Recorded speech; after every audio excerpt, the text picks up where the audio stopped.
오늘 함께 하실 성경은 로마서 12장 1절과 2절입니다. 교독하겠습니다. 그러므로 형제들아 내가 하나님의 모든 자비하심으로 너희를 권하노니 너희 몸을 하나님이 기뻐하시는 거룩한 산제사로 드리라. 이는 너희의 드릴 영적 예배니라.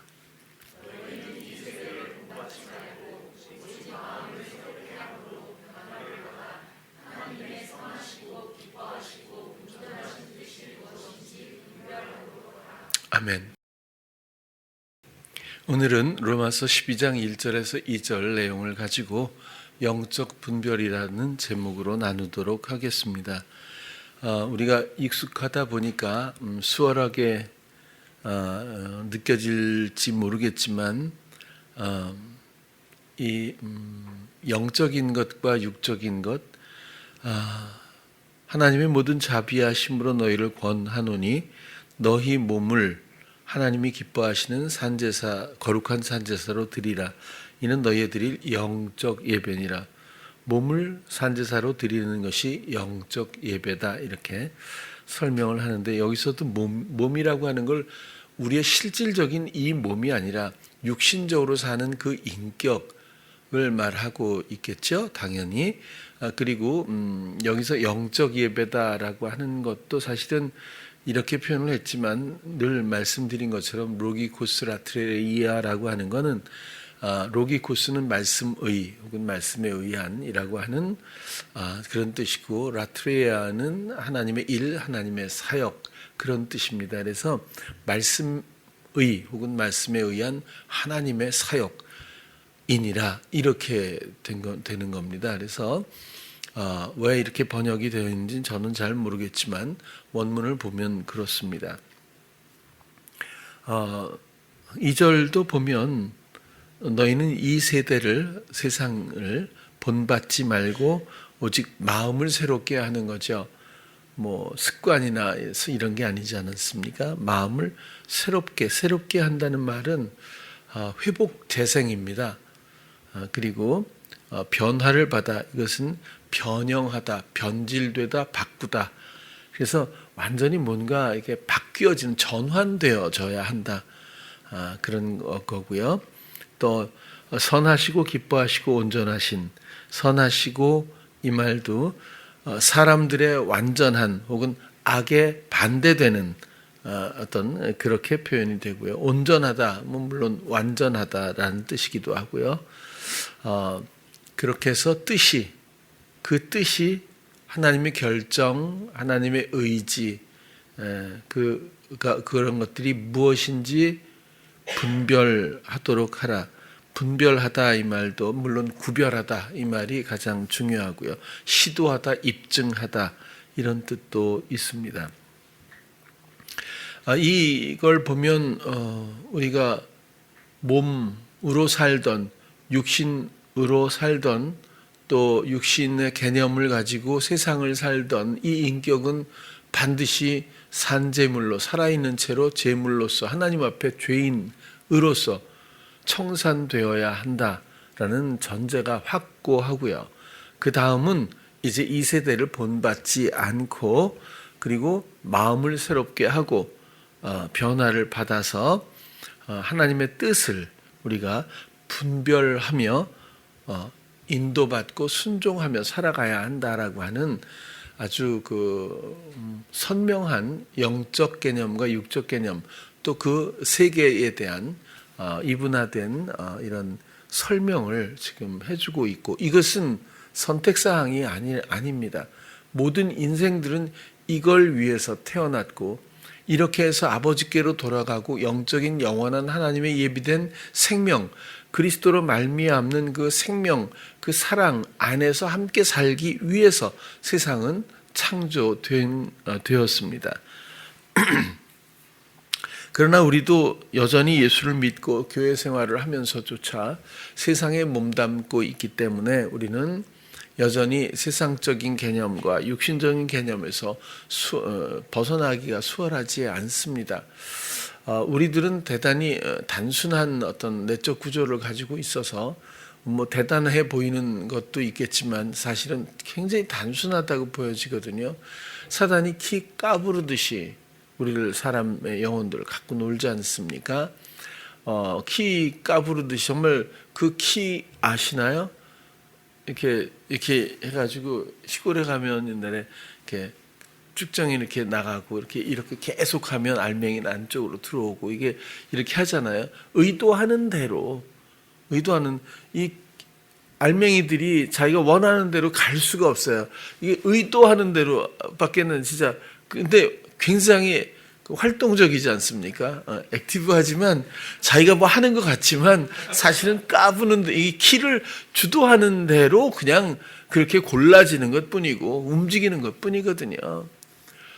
사람들은 이렇게까지 연약하기 때문에 그래서 하나님의 사랑의 대상이 될 수 있는 거죠.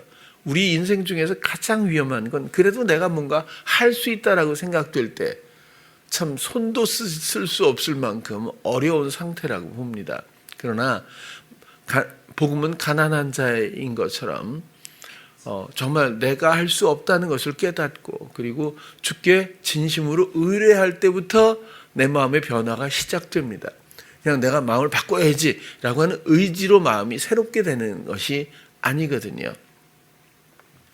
이 육적 개념과 영적 개념에 대해서는 제가 볼 때는 제 생각에는 거의 경계가 없습니다. 거의 모든 사람들이 육신을 살면서 영적 개념을 약간 도입하는 정도로 신앙생활을 하는 그런 경우가 많아요. 그러나 오늘 본문도 말하고 있지만 모든 영혼들은 반드시 변화되어야 하고 반드시 건너가야 합니다. 죽고 다시 살아야 합니다.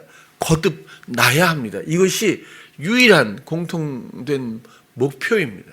이 목적을 다루지 못하면 육신으로 남고 한시적인 생명 가운데에서 나중엔 상상하지 못하는 자리에 서게 될 수도 있다고 보여져요.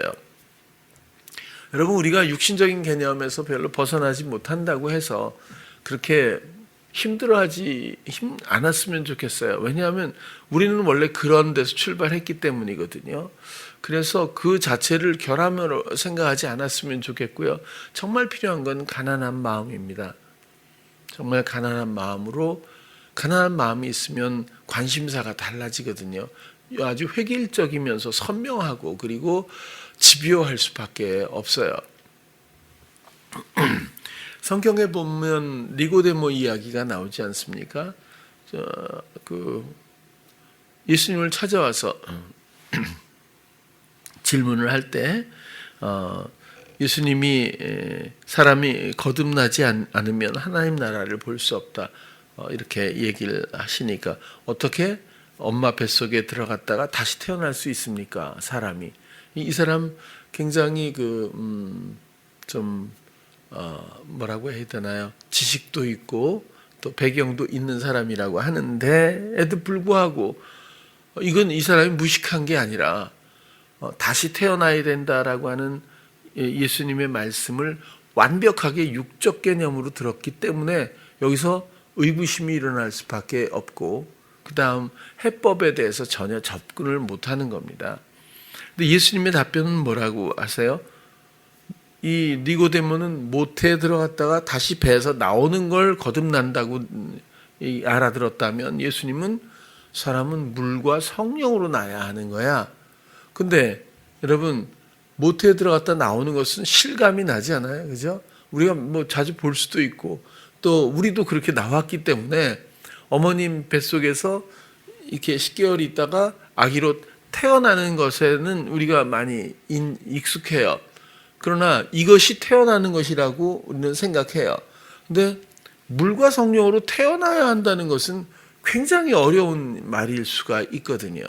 근데 예수님은 그냥 서로 겉도는 대화가 아니라 엄청난 교훈입니다. 그래서 니고데모를 통해서 거듭난다는 의미를 지금 알려주고 계신 건데 이렇게 니고데모와 예수님의 이 대화에서 보면 니고데모가 갖는 육적인 개념과 영적인 개념은 어떻게 공유되거나 혼합될 수 없을 정도의 간극이 느껴집니다. 이런 육적인 개념을 가지고는 뭔가 스스로 열심히 한다고 해서 영적인 그 무엇을 이룰 수는 없다. 그렇게 말할 수밖에 없다는 거예요.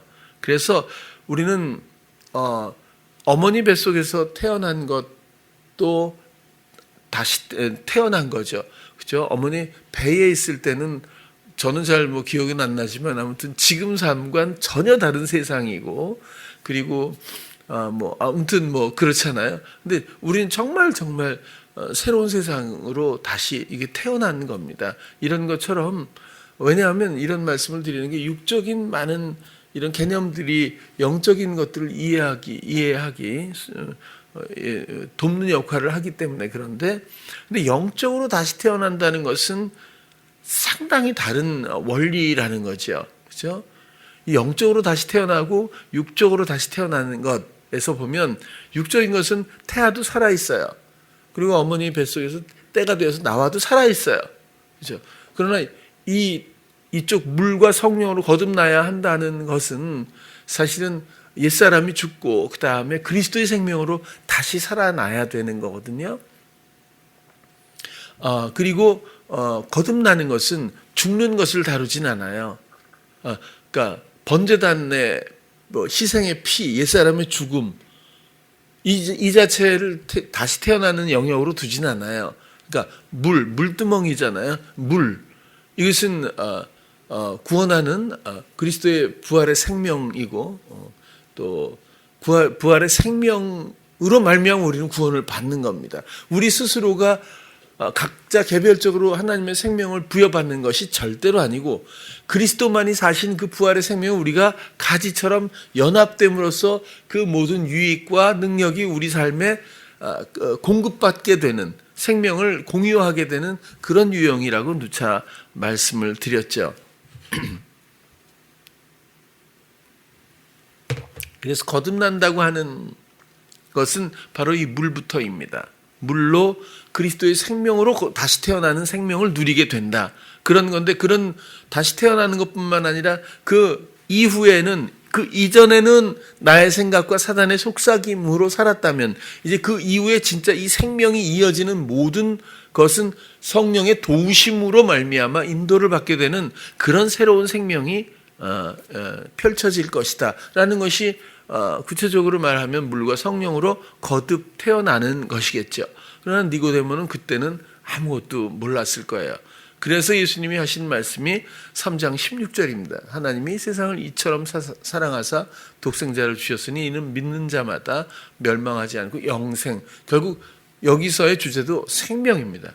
생명을 얻게 되는데, 이 생명은 거듭난 생명이고, 이 생명은 결국 믿음으로 말미암고, 그렇죠? 성령의 도우심과 다스리심, 이 하나님 나라의 백성다운 믿음이 있어서, 우리가 믿음은 들으면서 나고 들음은 그리스도의 말씀으로 말미암는 이 원리 가운데서 이젠 내 생각에 듣는 이 들음으로 살지 않고 말씀을 듣고 우리가 순종하며 또 예비된 나를 위해 사랑으로 펼쳐진 모든 것들을 지각하면서 그런 것들을 우리가 감사하고, 그리고 더 소망하고 기대하며, 그리고 우리의 영적 눈이 떠질 때에 느껴지는 수많은 그런 예비하신 사랑의 일들을 누리면서 인도를 받게 됩니다. 그래서 우리의 지금 살고 있는 환경이나 이렇게 인간 관계라든지 이런 것들을 변화시키지 않은 게 아니라, 그 자리에서, 그곳에서 내가 이제는 내 생각대로 살던 그 사람, 그 원리가 이젠 그리스도 성령으로 말미암아 살아가는 사람으로 바뀌는 것이 다시 태어나는 것이라고도 말씀드릴 수 있겠죠. 예수님의 제자라고 하는 사람들 중에서도 요한과 야고보가 예수님을 찾아와서 뭘 이제 원하죠. 그러니까 뭘 해주면 좋겠니? 라고 물어요. 그러니까 요한과 야고보가 주께서 영광을 받으실 때, 다시 말하면 나라를 세우시고 이렇게 잘 정권 수립하실 때, 나를 우편에 형제거든요. 얘를 좌편에 이렇게 해주세요. 이건 이제 로비죠. 일종의 와서 이제 이거 하는 거잖아요. 그렇게 얘기를 해요. 그래갖고 나중에 다른 제자들이 선수를 놓쳤다고 이제 화가 엄청 나가지고 싸우잖아요. 그러니까 막 이럴 수가 있냐 이렇게 막 싸우거든요.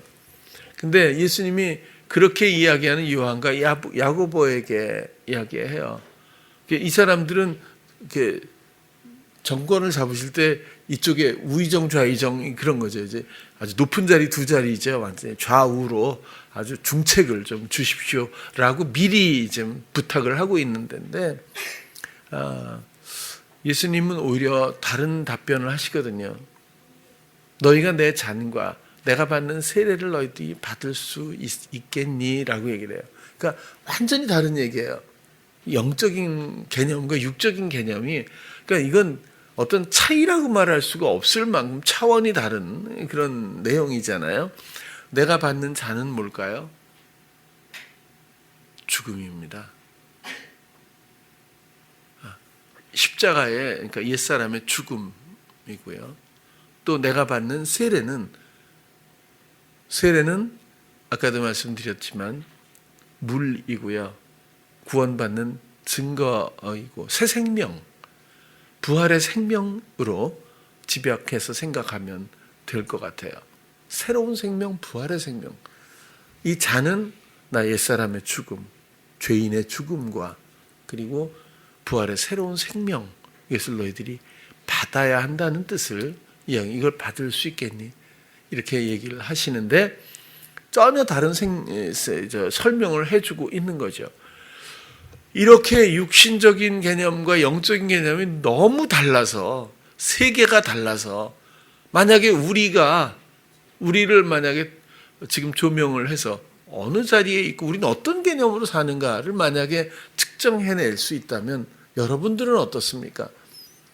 영적인 이해와 성령이 주시는 여러 가지 감각 가운데서 알게 깨닫게 또 믿어지게 말하게 하시는 동행 가운데서 부활의 생명의 그 능력, 그 사랑의 섬김을 지금 받고 있는 변화가 완전한지, 아니면 여전히 내 생각과 세상이 주는 또 환경이 주는 여러 가지 요구들에 이끌려서 거기서 그냥 주님 주님 주여 주여 이렇게 살고 있는 종교성인지, 그렇죠?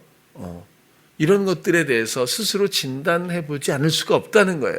그래서 오늘 제목을 영적 분별이라고 정해 본 겁니다. 우리 보면 이 영적이란 말이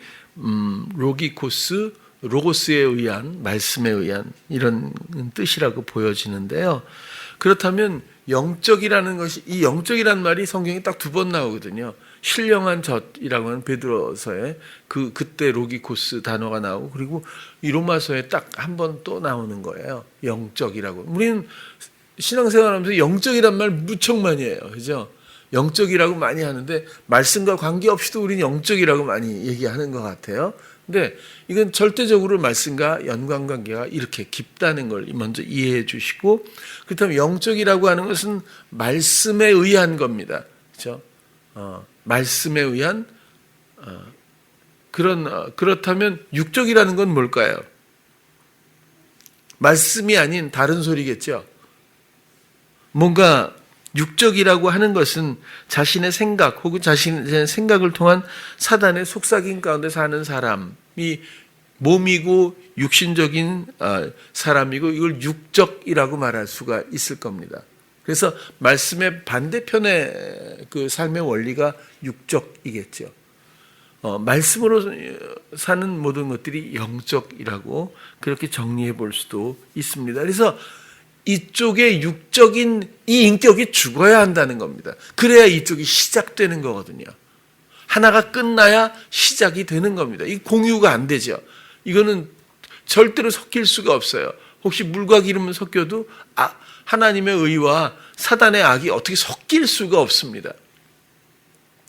그래서 반드시 이 인격이 청산되어야 한다는 거죠. 그러니까 우리의 청산은 뭐죠? 내 생각대로 살던 삶, 또 감지하지도 못하면서조차 좋고 좋아 보이고 선해 보이고 옳아 보이고 추구할 만한 가치가 있어 보이는, 의미 있어 보이는 여러 가지 이런 미혹 가운데의 속삭임에 이끌려 살던 삶, 결국 그 삶의 주인은 바리사장 같은 자신입니다. 그러나 이 모든 것들은 키 까부르고 있는 사단이 조종하고 있는 것뿐이죠. 나는 열심히 살았지만 사실은 모두가 조종당하고 있는 것이 인생이라는 뜻입니다.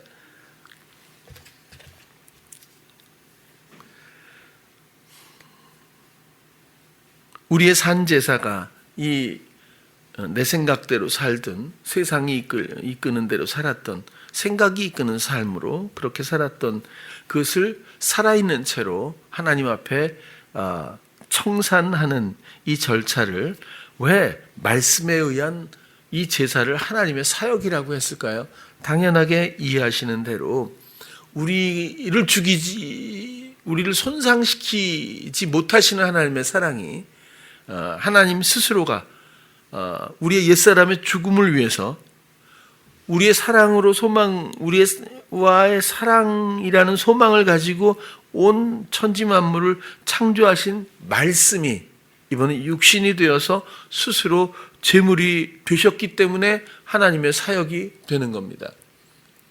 하나님이 뭔가 제물을 갖다가 대신 할게라는 그런 정도면 사랑이라고 말할 수 없지만 말씀이 육신이 되어 이 땅에 오셔서 스스로 제물이 되심으로 말미암아 이것은 너무 선명하고 너무 빛나는 그런 사랑의 극한 표현이기 때문에 정말 감당하지 못한 어떤 우리가 죄성에 대해서 깨달을 수 있다면 그런 은혜라고 봐요. 감당할 수 없는 은혜다. 이렇게 봅니다. 그래서 십자가가 그런 쪽에서 우리가 이해가 되어야 한다고 또 생각을 해요. 그런데 이렇게 제물이 되시는 것을 말씀에 의한 말씀의 하나님의 사역, 여기서 끝나는 것이 아니라는 거죠.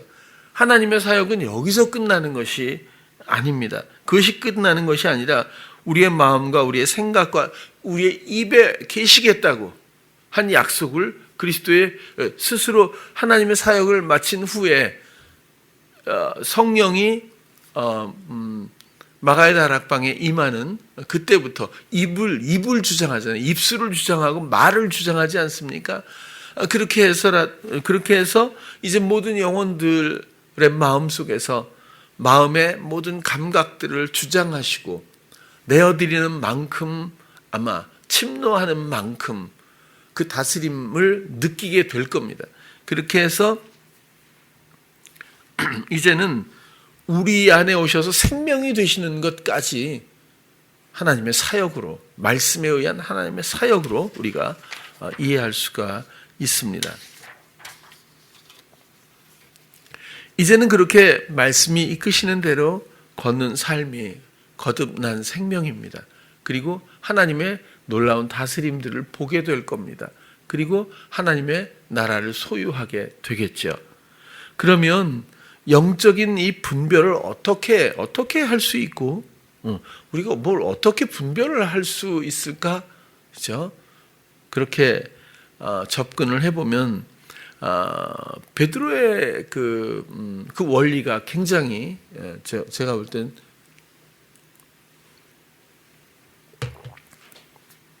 중요한 교훈으로 보여지는데요. 두 가지 이야기를 했잖아요. 그죠? 주는 그리스도시요 살아계신 하나님의 아들입니다. 했을 때 정말 중요한 건 두 가지예요. 그 내용이 너무너무 영적으로 함축적이고 이건 엄청난 영적인 이야기라는 거예요. 이 표현이 육적인 이야기가 아닙니다. 이건 엄청난 영적인 이야기거든요. 그 내용의 함축성은 정말 대단하다고 봐요. 그런데 더 중요한 건 두 번째가 이걸 알게 하시는 원리가 있다는 거예요. 그렇다고 해서 이때는 성령 충만하고 성령의 임재하에서 베드로가 완전히 변화되고 이럴 때가 아닌데도 불구하고 평범한 범인이거든요. 그냥 평범한 사람, 제자하고 참 어리석기 그지없고 우려가 될 만한 그런 인격의 사람이지만 하나님이 알게 하시는 원리는 그런 것들을 가리지 않았고 그리고 이런 교훈을 남기기 위해서이긴 하지만 이건 어떤 장애가 있을 수 없다는 거예요. 제가 볼 땐 그러니까 실력이 있고 자격이 있을 때 하나님이 좀 감각하게 한다, 교통한다 이런 얘기가 아니거든요. 어떤 영혼이든지 하나님이 짓지 않은 영혼이 없습니다. 어떤 영혼이든지 하나님이 사랑하지 않는 영혼이 없습니다. 근데 누구는 교회 열심히 다니니까 하나님과 좀 되고 누구는 안 된다. 이렇게 생각하지 않기를 바라는 거죠. 이건 그야말로 육적 개념이고 세상적 이해입니다. 어쨌거나 베드로에게 그걸 알게 하셨다는 이 원리는요, 엄청난 거예요. 왜? 베드로뿐일까요? 여러분들도 다 경험하시지 않습니까? 우리는 이렇게 아름다운 하나님과의 교감의 원리를, 감각을 가지고도 아직도 활용을 못하고 있다는 거예요. 그게 우리들의 삶에서 육적 개념이 오히려 영적인 개념을 장악하고 그걸 방치하고 간과하고 살아가고 있는 건 아닐까. 그래서 분별해야 되지 않겠습니까? 라는 얘기를 오늘 드리고 싶은 거예요. 또 그것이 몸된 교회라고까지도 예수님이 표현하시잖아요. 그렇죠? 알게 하시는 대로 생각나게 말하게 또 행하게 하시는 모든 근원이 되시는 이런 관계들이 영적인 사람입니다. 그렇다고 해서 다는 그렇게 못하는데 이것도 육적 개념이 스며드는 거예요. 다 못하고 이런 개념은 이 사랑 안에는 아예 없어요. 그냥 내 마음을 그렇게 드리기를 원하는 소망 하나로 충분해요. 그러면 여긴 점수를 매기는 법이 없습니다. 그래서 그런 생각은 안 하셔도 될 것 같아요. 또 하나는 그리 마옵소서. 여러분 이건 영적인 게 아닙니다. 100% 육적인 개념에서 나온 소리예요. 그리고 이 주인은 키값을 오고 있는 사단이랍니다. 그러니까 대놓고 사단아 물러가라 라고 말씀하신 거예요. 우리도 이런 개념에 빠질 때가 더 익숙할지도 몰라요. 그래서 우리가 어떤 생각이 떠오를 때 분별하지 않으면 방어할 방법이 없습니다. 이렇게 두 원리가 우리 안에 존재한다고 이런 이해를 가지셔야 하고, 그리고 우리의 마음은 우리의 방향성은 난 이쪽이라고 하는 것에 대한 확고한 마음이 있어야 합니다. 그런데도 불구하고 우리는 너무 연약해서 이 소리를 또 들을 수밖에 없을 때가 있어요. 그럼에도 불구하고 이것은 허용하시는 거지 내가 선택해서 이쪽을 배제하는 것이 아닙니다. 우리가 사랑하는 아이가 있어요. 근데 아들이 있어도 좋고요. 근데 유괴를 당했어요. 그러면 이 어리석은 놈이 이렇게 할 부모는 없을걸요. 아이가 어떻게 알아요? 아이는 모르니까 이렇게 좋게 대해주고 친절하게 하고 엄마가 저쪽에서 기다리신데 같이 가자 그러면 그냥 그런 줄 알고 단순하니까 가잖아요. 우리는 어찌 보면 이 어린아이 같거나 더 못할 수도 있다고 보여지거든요. 미안해요. 보라면 보고 얘기해서. 꼭 의도가 있는 건 아닌데 자꾸만 보게 되는.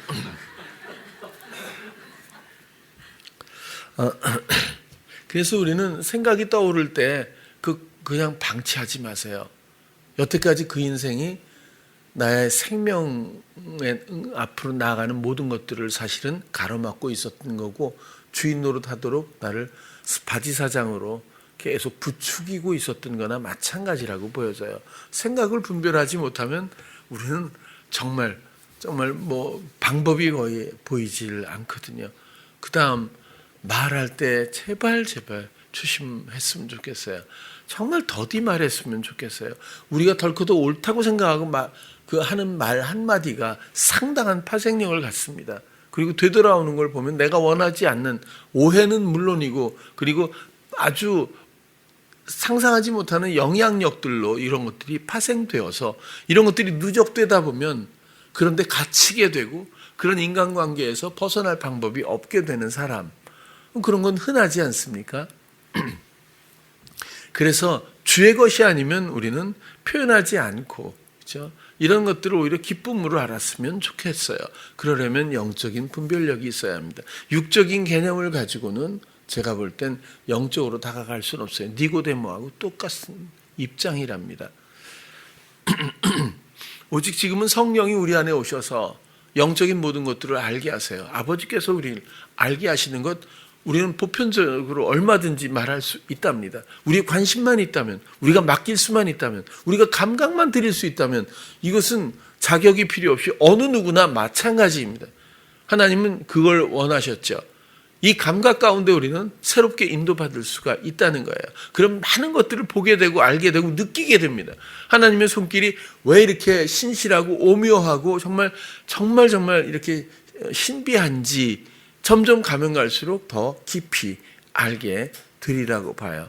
그리고 맡긴다는 이 자유함, 이런 것들이 사랑에서 얼마나 특혜인지 또 알게 되리라고도 생각해요.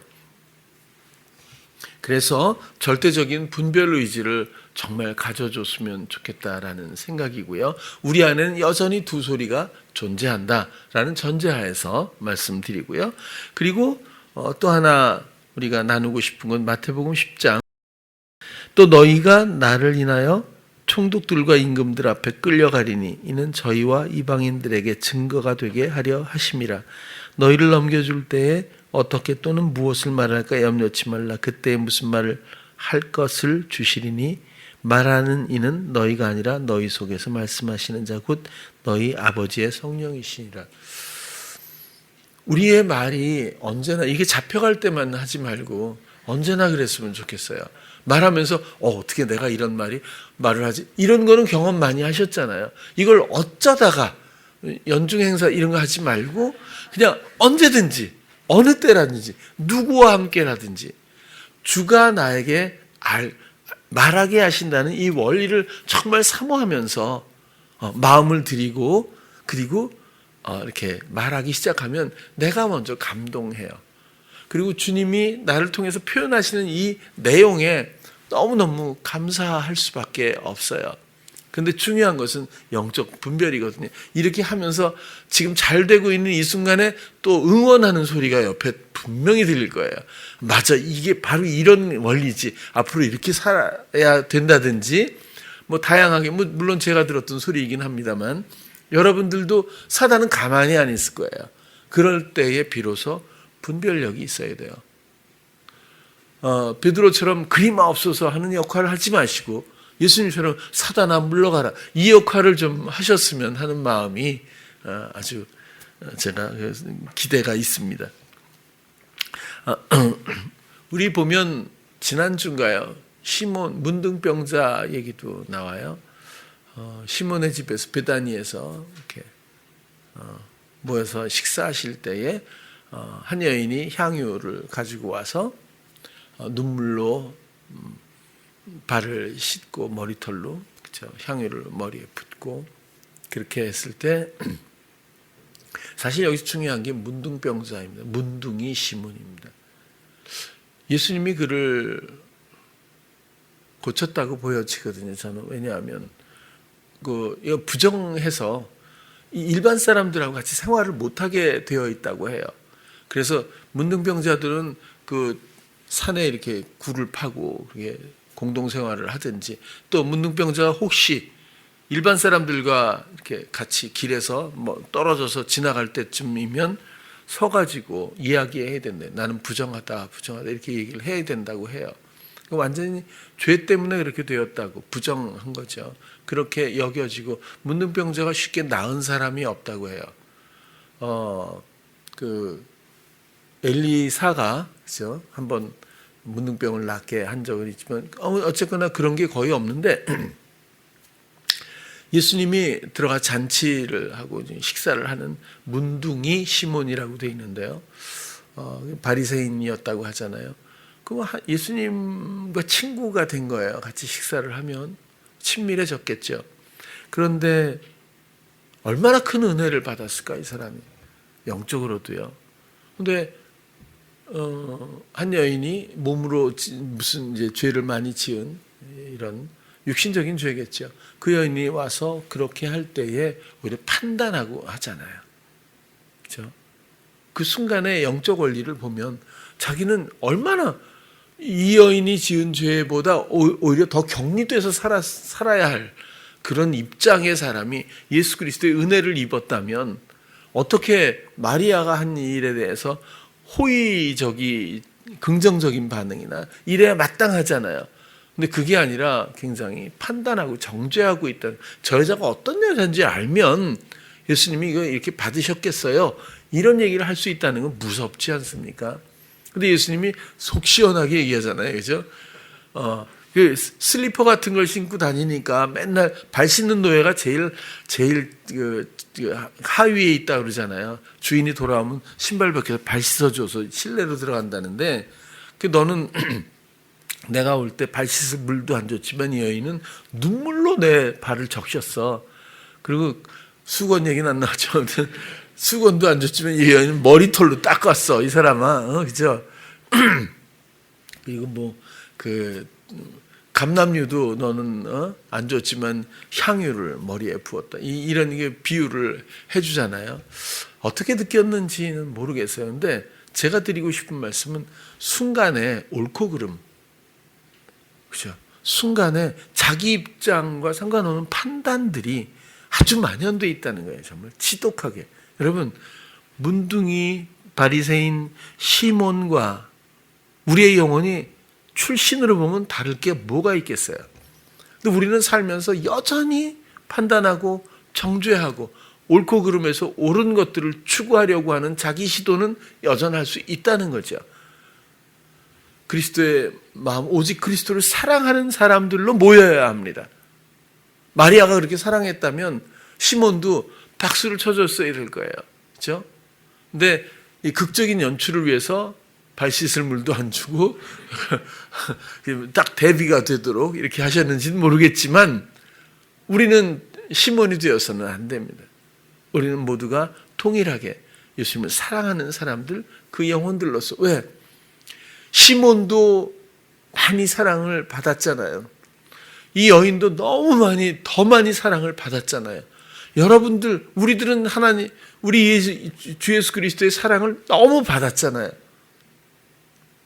근데 우리의 삶은 과연 그리스도의 사랑, 이미 받은 사랑과 무슨 관계가 있는지, 우리는 여전히 육적 개념을 가지고 세상을 살아가고 있지는 않나. 아직도 마음이 새롭게 돼서 변화된 것이 아니라 그냥 그 자리에 있어서 변화될 여지도 없군, 이렇게 대비되는 건 혹시 아닐지. 말씀이신 하나님의 사역은 우리를 위해서 제물이 되셔서 우리 죄를 대속하신 후에 지금은 우리 안에 모든 감각 가운데 계십니다. 절대적입니다. 내 마음에 말씀의 교감이 있어서 언제나 정말 물을 때마다 알게도 하고 깨닫게도 하시고요. 믿음이 필요할 때 믿어지게도 하시고 또 말하게도 하시고 행동하게 하시고, 이것뿐만이 아니라 나를 주장하시는 건 기본이고요. 그렇게 순종할 때 펼쳐지는 세상은 전혀 달라집니다. 어떤 만화 영화 이런 거 보면 숲속이 다 이렇게 갈색으로 죽어 있는데 발걸음 옮길 때마다 꽃이 피고 막 이런 거 흔하게 보지 않았습니까? 똑같아요. 우리의 눈으로는, 우리의 감각으로는 이렇게 판단되지만 주께서 우리를 이끄시는 대로 우리가 순종하고 말씀의 순종의 걸음을 하나하나 걸을 때마다 전혀 느낄 수 없는 육적 개념과 영적 개념, 하나님의 나라와 세상이라고 하는 이게 혼합될 수 없는 이 엄청난 이 다른 세계에 하나님 나라의 모든 것들을 보게 되고 알게 되고 누리게 될 수 있다, 그런 뜻입니다. 그러면은 그동안 우리를 붙들고 있었던 허구의 염려와 두려움과 우울함과 이 부정적인 모든 세력들이 얼마나 우리를 조종하고 있었는지, 우리를 하나님의 사랑 앞에 나가게 못하게 하고 있었는지를 내가 배워서 하는 게 아니라 이미 알고 있는 것처럼 알게 되고, 하물며 그것을 넘어서서 상대할 아무런 의미가 없다고 하는 것도 처음부터 상대할 의미가 없었던 것들이었거든요. 그런 것들을 알게 됨으로 말미암아 이젠 전혀 주제가 될 수가 없다는 그런 환경들에 대한 자유함을 분명히 누리게 되리라고 생각해요.